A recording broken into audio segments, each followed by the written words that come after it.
So Andrew, thank you so much for joining me today. Yeah, thank you for having me. Super cool to have you in our spaces where the magic happens. I mean, this is like a space that, you know, we invite clients and potential clients to so they can see and touch and feel it. It's hard for clients to like buy everything online, but you know, that whole trust component comes in, which I know you can probably share a lot about too, right? Yeah, definitely. So tell me about yourself, like how did you get into real estate? I know you have an architecture background, so yeah, like tell us about yourself. Yeah, so I am a full-time realtor with the PhillyLiving team. I do have a background in architecture. I studied architecture at Temple, and I also studied business as well. So when I was done with college, I was trying to figure out like what I was going to do with my life, pretty much, and I did work in architecture for a little bit, but then realized that it wasn't like the best route for me to take. So I started working in real estate, and then started to realize that my background in architecture could relate really nicely to my clients that I was selling houses to. So I found myself kind of in the niche of having clients that are looking to renovate properties. And I provide like insight and value to them based on like things that I'm doing at my own current house because I'm renovating it. So I just feel like it, you know, comes full circle and you know everything's kind of related to each other. It's like a natural progression. Right, exactly. I love that. Everything about the home is what I'm about. Love that. So what about you? How did you get started in the industry as a designer? So I've owned my company, it'll be 9 years this September, which is like, 2 months away. Is that real? Is this real life? Just kidding. No, you can tell, I love what I do. I've been doing this for a long time. I started my company when I was 25 and really built it from scratch. I always was like a designer as a child. I just was like always like obsessed with changing and painting and doing and just moving things around and like feeling it out. So yeah, I think it's just like in me, you know what I mean? And I always kind of knew that about myself, but like coming up in the industry, you know, it takes so long to really develop like clientele and just develop like your skills as a designer. Like it just takes years to become, you know, I'm like now at a senior level design, you know, of design rather, but you know, you gotta start somewhere and you gotta build it up. And yeah, almost 10 years later, here we are. And yeah, we've got a showroom in Queen Village and 14 active clients. And you know, we're just always hustling and the team's growing. And yeah, it's exciting. Yeah, and I feel like that's like similar to my business when I first started out too, because like having those clients that trust you and that want to go through you, it like takes some time to build. But then once you get to a certain level where people trust you and you have, you know, some credibility, then, you know, things start to just, you know, roll with themselves. Yeah, and like all the business coaches and entrepreneurial books and everything, they all say, you know, people do business with people they like and people they trust. So, tell me about your favorite projects and like favorite locations. I know you do stuff in Pennsylvania, like on the Philly side, but also a lot of stuff in New Jersey and South Jersey, and you also live in South Jersey, right? Yeah, so I live in Merchantville, which is like a very small, like quaint town. All the houses are like over 100 years old. And like Victorian, right? Lots of Victorian houses, and I own a Victorian house. That's what drew me to the neighborhood. I did look you up on Instagram before we sat down. Yeah, so, you know, I love Merchantville obviously because I live there, but other areas that I, you know, enjoy working in are Haddonfield or Morristown because it still has like that similar like small town, like historic vibe to them. Yeah, we've done work there. So those towns, you know, are really, really nice. But then on the Philly side, you know, I think that some of the zip codes that are a little bit more modern, like Fishtown and Northern Liberties, are, you know, fun places to be.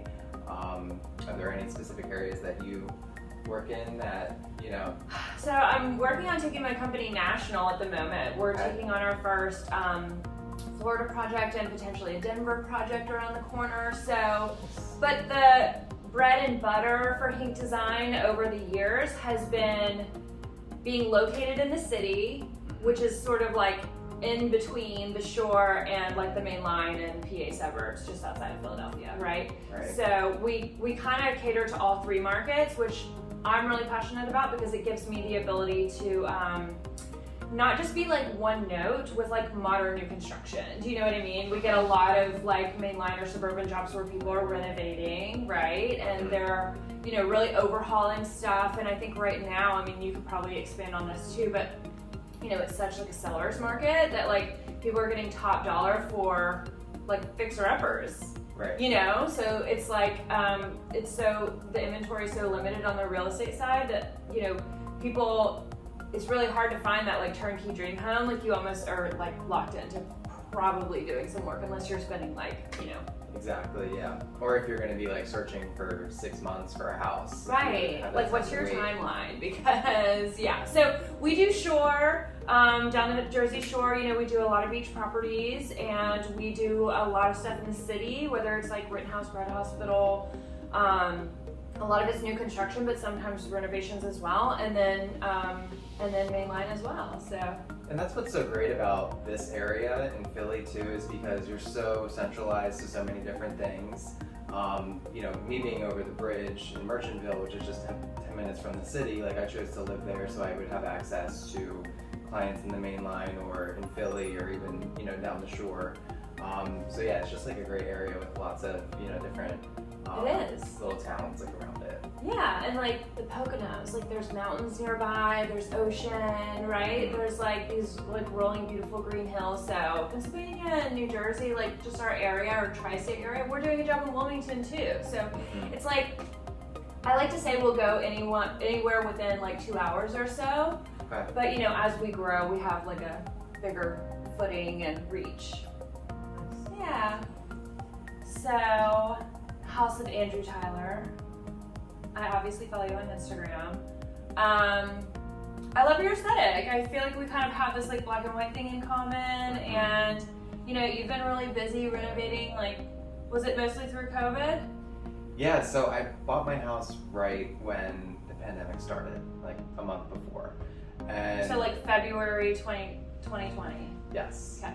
So I had all these renovation plans, and then, excuse me, as when they were about to get started, then everything shut down, and like I couldn't have like my rough and electric inspected or like my So you just like started installed. swinging a hammer? Yeah, so I learned a lot of stuff through YouTube, and then things that I couldn't do myself, I had to wait. But it was definitely an interesting experience renovating through a pandemic. But you know, coming out on the other side of it, like I'm so happy that I did it, because you know at the time it was a very daunting project. I was specifically looking for a fixer-upper in Merchantville that I could totally just like overhaul and make it my own. And did you like want a Victorian, or that's the way it worked out? Yeah, so I definitely wanted a Victorian, because going back to like my background in architecture, I still appreciate all of those like details and wanted something that had some sort of like history to it, but something that allowed me to modernize it for how I wanted to live. And like my style is kind of like a good juxtaposition between like that old Victorian style and like a more modern style. So yeah, I was definitely specifically looking for a Victorian house. That's great. And you know, I just like have learned a lot through that process of, you know, just kind of taking it day by day, like how I have to do with COVID. But you know, that's helped me with my clients that are also looking for a project, because a lot of times it can seem like very daunting at first to go into a house and have to change pretty much everything. But what I tell people is like just focus on like what is most important to you. So for me, it was my kitchen. That was the most important space for me, so I focused a lot of my energy on that at first. And then just like kind of decide like what things you can live with for now and then change later. Because yeah, like it's easier for people to take big projects and sort of chop it up into phases when they can, you know, when they feel overwhelmed, right? Especially if you're managing it yourself. But if someone had you as their designer, like that wouldn't be an issue for them. But it's just like a different journey that, you know, some people take. Yeah. So you do a lot of renovation work as well. And tell me about that show that you filmed last year. Yeah, so that was Sell This House. It aired on A&E and FYI, and it was all about renovations and like getting properties together in like 3 days to sell. Wow. So it was very intense, and there were all sorts of like contractors around, but I'm like a kid in a candy store. I mean, I've always been around, not like heavy duty construction, but I guess when I was young we had rental properties that were my dad's, and every summer I would be like scraping paint or like ripping up floors or like just painting and like just doing projects like around those houses, and it would just be me and the handyman and he just taught me everything he knew, you know. So from, you know, even middle school and high school, I always was just like working on like house projects and have this like designer mind, and always was wanting to transform spaces. So I'm always happy to be like walking up and down a staircase with, you know, like that's halfway completed. Like I'm just like into that world. I'm fine. I wear like black and nice clothes every day, even if I know I'm gonna get covered in drywall dust at a project. You know, it's just like part of my life. And showing up to the job site with your well, not with heels. I will wear closed-toed shoes when it's appropriate. My mother didn't raise a fool, but you know, it's a lot of fun. It's a lot of energy. There's always moving parts. There's always something going wrong. There's always some kind of problem to solve, and I really thrive in an environment like that. So shooting the TV show, Sell This House, was just really natural for me. And it's like no matter how much you think you know, there's always more to learn about architecture, real estate, homes, construction methods, mechanical systems, like all that stuff, right? And just like managing a project too, there's so many different parts, like just like doing it for myself and for my own house, like just ordering everything and making sure everything gets delivered on time. And that it lines up when the contractor is going to be there to install something. It's just like so many different moving parts that you have to keep track of, and you know, it's something that you really do have to be passionate about and have like, if you don't enjoy it, can you imagine? It's like, would be torture, but if you enjoy it, it's like a wild ride, and it's always fun. And like the best part is like at the end of the project when you see everything like come together, and it's like if you had like a mood board or something that you put together and you look at your mood board compared to like the actual finished room, that's like the best. It really is. I love that. Tell me about your switcheroo. And this is real. I haven't heard this story yet. And then everybody was telling me I need to hear the story. So I said, tell me on camera. Tell me. Yeah, so when I was looking at my house, I saw it the first time 3 months before I actually made an offer on it. Okay. And in today's market, like that, you know, that doesn't happen. But this was before the pandemic, so the property was on the market for a little bit longer. So I immediately wrote off my house at first because I didn't see an opportunity to make a larger kitchen, because on both sides of the kitchen were 2 load-bearing walls. Okay. So yes, you can take those down, but you know, I don't want to get into all of that. You have to get like a big header beam and like... Yeah, so what I did was I came back 3 months later and was like, well, the kitchen right now is pretty small, but the dining room is really big. So what I did was I just took my kitchen and put it in the dining room, and then my dining room is going to be the old kitchen. So that's like a project that I'm working on. Love it. That's going to get started in a few weeks. So it's like your plumbing is nearby. You're just rerouting some plumbing and adding electrical, sounds like? Yeah, it wasn't like that big of a, you know, task to move the kitchen, because everything was routed under the kitchen in the basement, which isn't finished. So it was a pretty easy thing to do. So it's like you have access, yeah. So right now I do have 2 kitchens, which is a little weird, but in a few weeks the other one's going to go away. Love it. But